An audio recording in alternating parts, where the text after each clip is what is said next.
Games,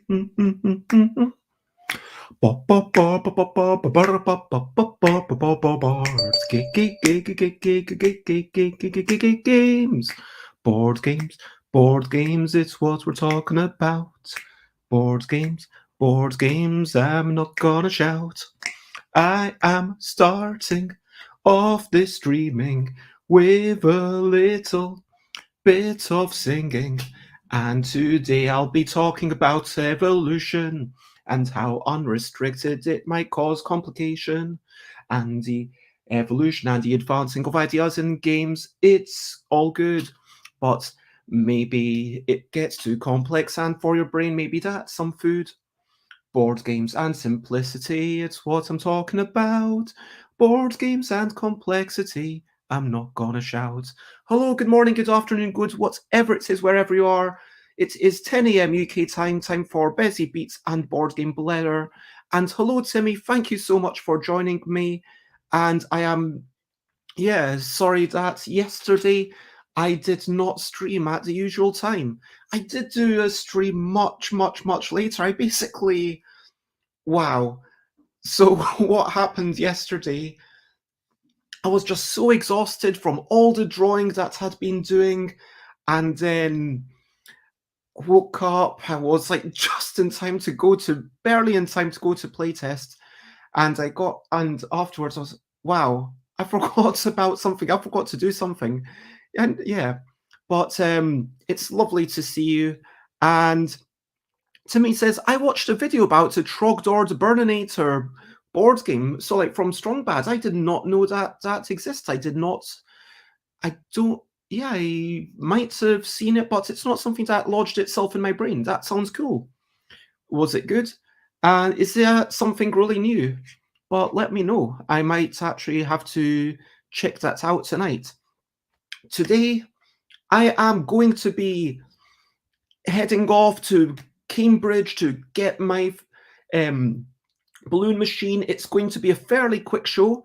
I just want to talk very briefly about the concept of how we take things for granted when we're playing games, when you're really into video games, or when you're really into board games. You kind of assume, like, as a board gamer, I know what worker placement means. I know what a dexterity game is. I know what, as a video gamer, you know what a rhythm action game is. But all of these terms, to someone who doesn't know what's going on, that might be quite alien. And then not only do they have to learn what's new and novel about your game, but they might have to learn all these other things that you just took for granted. And that's basically all I want to say right now.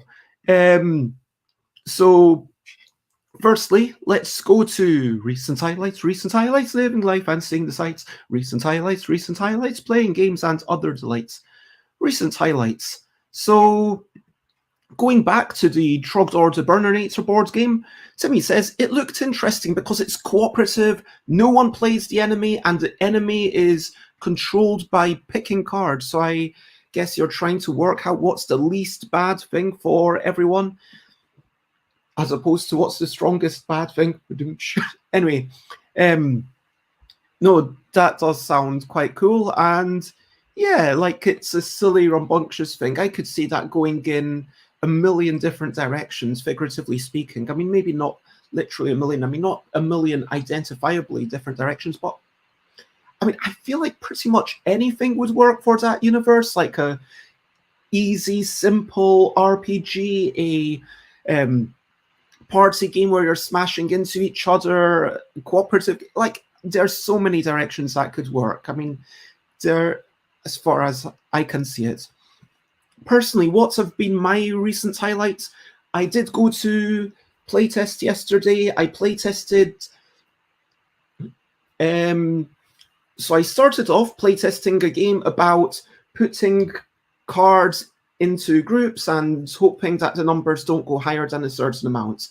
You're allowed to, it's a cooperative game, everyone's putting down some cards, but you can only have so many of the cards be face up. So most of them are going to be face down. So you're just kind of trying to guess what your partners are playing and maybe trying to get a read on them. Maybe they develop some thing like, okay, I'm always going to play the heaviest item first, and I'll start with that. And but you're allowed to communicate as long as you're not communicating verbally during the thing. You're not meant to like knock for a specific number of times for the numbers. But I played it a few times.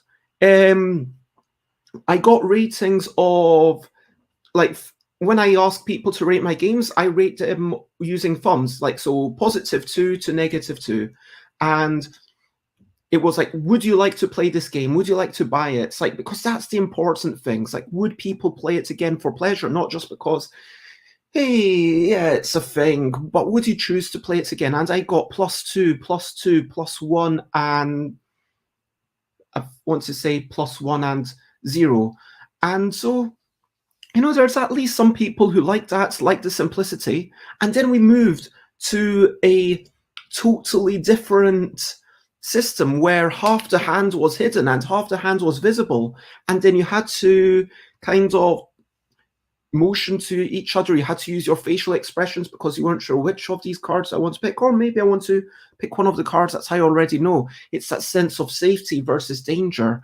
And that was something that a few people were like, oh yeah, I much prefer this, I enjoyed this, and it's almost split the group. The people who had enjoyed the previous one said, no, I don't like this one so much.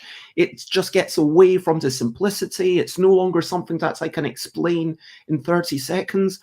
Whereas the people who were enjoying it said, hey, this is something cool, this is something new. And when you play a lot of board games, you're always searching for novelty, you're always searching for that new, fresh hit. But maybe that's not what everyone needs. For lots of people, it's just, hey, here's a thing, and it's a gentle game, it's going to pass a bit of time, and it's going to help you relax, and it doesn't do anything especially new. Like, it's the mixture of ingredients is new, even like it's a new recipe, even though maybe none of the spices in there are new. But that's what people start searching for as soon as you're really into games. You want something fresh and new.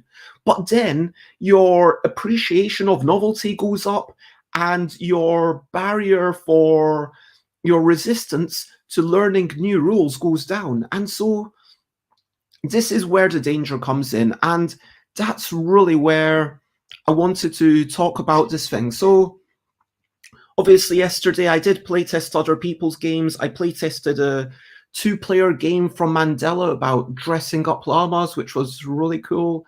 I played a party game from Will, which was all about breaking codes and making codes. That was my favorites of the day. I played something from Steve, which was inspired by Kitty Cataclysm, which again brings me to this thought that there were things in there that were inspired by Kitty Cataclysm that we take for granted, but someone learning the game afresh would think, oh, I've got to learn that, and I've got to learn these previous things. Because remember, you have a lot of knowledge that you've assumed as a designer, as of whatever you're making. You have a lot of knowledge, and when we're making games, people have to understand them. I mean, sure, video games have a benefit in that they can have an interactive tutorial, and that's almost like the most important part of the game, because like the onboarding, getting people involved. But like, especially with a board game where you've got to learn everything fresh, you can't just be assuming that people know stuff. Let's talk about brilliant things. Brilliant things. What's a little thing which is brilliant? So innovation is clearly brilliant, because without innovation, we wouldn't get new stuff. Without innovation, we wouldn't stay excited about doing these things. Innovation is what allows us to keep engaging and keep having those moments of surprise, those moments of real delight. But at the same time, I want to give a shout out to simplicity. Simplicity is a brilliant thing, because simplicity allows everyone to get involved. If you've got a game that you can teach in 30 seconds, well then that's something that you could maybe get a complete non-gamer involved, like bring out at a pub and maybe play with the people around the table. And that simplicity allows people to play their first game, and then the first game leads to a second game and a third game and so forth. And so simplicity, it's lowering the barrier to entry. Simplicity, it allows you to maybe sometimes play when you don't want to be overloaded with rules. Simplicity, it's allow and I'm just laughing because simplicity, keep saying simplicity so many times until it doesn't sound like simplicity as a word anymore. And also Simplicity is a game by David Brain. But yes, simplicity is a brilliant thing. And I think that we underestimate how much of a barrier even one more rule, even one more mechanism in the game could be. So let me just give a quick another example. I'm going to talk about Steve's game. I think it's called, like, let's call it Doggy Dinner. I don't know. I can't remember what the name of the game is. I'm going to call it Doggy Dinners. It was inspired by Kitty Cataclysm. And so in this card game, there are cards that allow you to steal from your opponents, donate cards to them, and draw cards. And there's cards that allow you to punish people for having too many cards.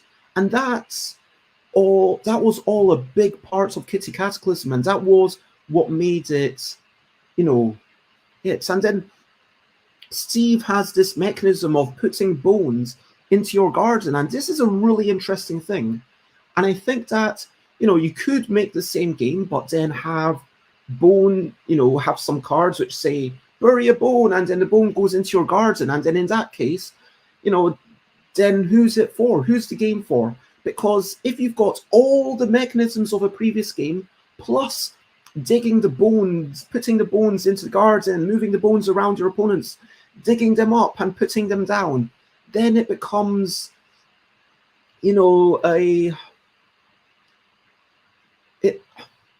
becomes a game that's only really approachable for people who already knew the original, the first iteration. And that's not great. It's like, especially for a family game, you want to have something approachable by all. And so when you're building on something, I think it's fine, like where it is. But at this point, if I was Steve, I would be looking at that game and thinking, okay, what's new? What's fresh? Okay, the fresh thing is the bones. How can I explore this mechanism? Let's think of a whole bunch of cards that play around with this. Let's have bones that when someone digs them up, then they explode like an exploding bone. But, if your opponent digs it up, then it does some damage to them. I don't know what that might be like. Maybe they lose some cards.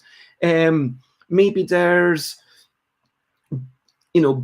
cards about swapping bones. Maybe there's cards about looking at what's, in the garden, so you can dig up some people's bones, but maybe you don't get to actually play, like take them necessarily. Maybe there's cards to look at your own bones, because you start off with cards that's already in your garden, so you maybe want to look at them to see if they're good or not, and then play around with that. And at a certain point, you're like, okay, this is what's going on. I've expanded this part of it. But then, and this is almost the more important thing, is to look at everything else that's going on and say, does this serve the key part of the game? Is it really interacting? Is it meshing? Is it inseparable? Like having your doggy bowl where you've put your cards that you've already played, is that a key part of the game? Like maybe it's not. And is the stealing, is the donating like a key part of the game? Maybe it is, maybe it's not. Maybe maybe like donating, because even the act of donating a card, you've got to explain to someone, okay, you take it out of your hand and then you give it to other people. And that's a new thing that people have to understand. If you've come from Kitty Cataclysm, then of course you know it. But again, at that point, it's like, well, this is kind of like an expansion that feels a bit weird. But and honestly, like, I'm not sure I feel totally comfortable with that, and I would partially, like, bear in mind I am biased, Cataclysm being my own game. I would urge Steve to get rid of those things, not only because it moves it away from my own game, but also because I believe that it will make it a stronger game overall. And I think that's the key thing. Like, another example, my own roll and color game. Well, it's no longer about rolling dice. It's about, let's take turns to color in this picture. All you need is 3 colors of pens and the bits of paper that you've printed out. You take turns to colour in a section. If you want to colour in 2 sections, you can, as long as they are both touching and you colour them both in the same colour. At the end, you show it to someone and ask them, which does this look more like, for example, bird or clothing? Or in another one, it might be heart or skull. And that is now what the game is. Previously, there was a rolling the die, and then you would fill in one of the bits that have that particular number in it, and that was kind of interesting. But was it adding to the game? Was it part of the key joy of the game? No, it wasn't. And I just assumed that you need this randomness. I assumed that you want to roll before you color because that's what I was used to. But someone coming in from I've never played a game before wouldn't assume that you roll and then you color. If you just say, okay, you take turns coloring in, that's even easier to explain. And that cuts right to the heart of the game. And that's kind of what I want to get to. So when you're making a game, don't assume that you just have to carry on everything from that other games are doing, because that's baggage. You don't need that.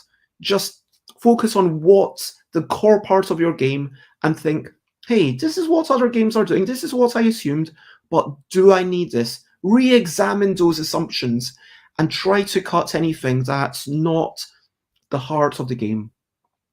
So I guess that's been my rant.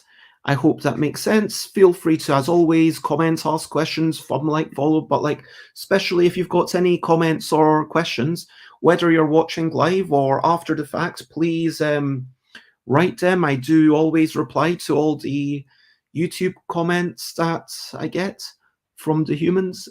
I say that kind of thinking, well, there are some YouTube comments that are clearly just spam or robots, and I just delete those. And, when people say, hey, want to check out, blah, blah, blah, and anyway, but yeah, if you're actually commenting in response to me, this is why I do this, to have the conversation. So let me finish up by saying question of the day. Here's a little question before we go on our way. My question is, what's the last game you played, and did you find it? How easy did you find it? That's what I'm asking. How easy did you find the last game you played? The last game I played was yesterday. What did we finish up by playing? Oh, yes. So the last game I played was, the rules were changing as I was playing it, and I think I helped design parts of the rules, so I'm biased, and that's the thing, because we played a version of the game and then we played a different version of the game, and then it was like, okay, let's try this new version of the game. And the last version of the game, I loved it, and it felt simple, it felt intuitive, but again, it's hard for me to say because I didn't come in with fresh eyes. I saw the game evolve. So that was the game about code making and scribbling out bits of a picture and to make a word, and then you use those words in the final phase of the game to show pictures, and that's your final score. It felt intuitive to me. I really enjoyed that, but yeah, again, because I was there while it was being developed. So yeah, Timmy says, the last game I played was Elden Ring, and it's not easy at all. It's the opposite of easy. I mean, are we talking like Dark Souls, like overcome? I'm not honest. I'm not super familiar with Elden Ring. Like, is it one of those like masochore games where repeating your thing and learning how the game works is part of the game's appeal, like this kind of discovery?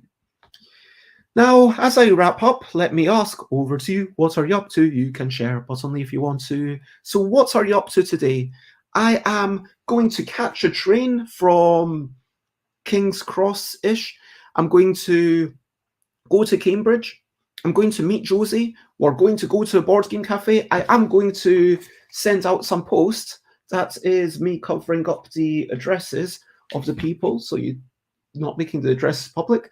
I'm going to put those in the post so that my volunteers have games. Hopefully do that and then get onto the train, and then yep, I am excited to go to Cambridge and check out a board game cafe.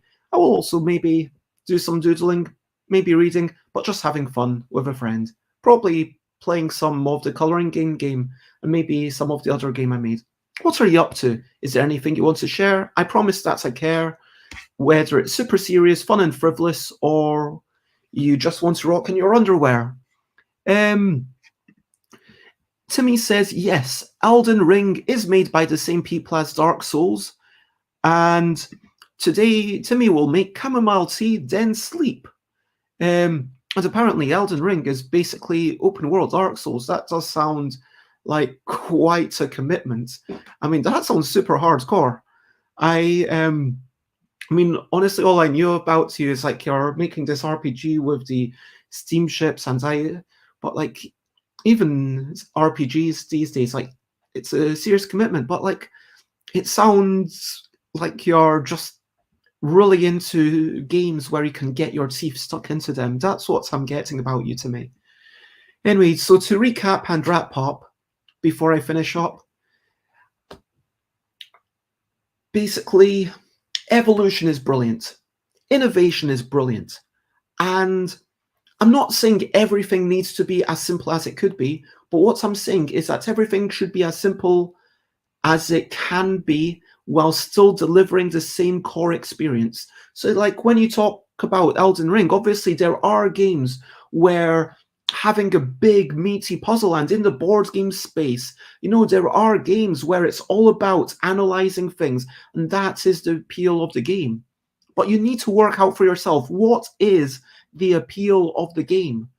And if that appeal is not working out this crunchy thing and learning out these things and puzzling these things, then almost certainly there could be complicated bits and barriers that you might want to look at getting rid of.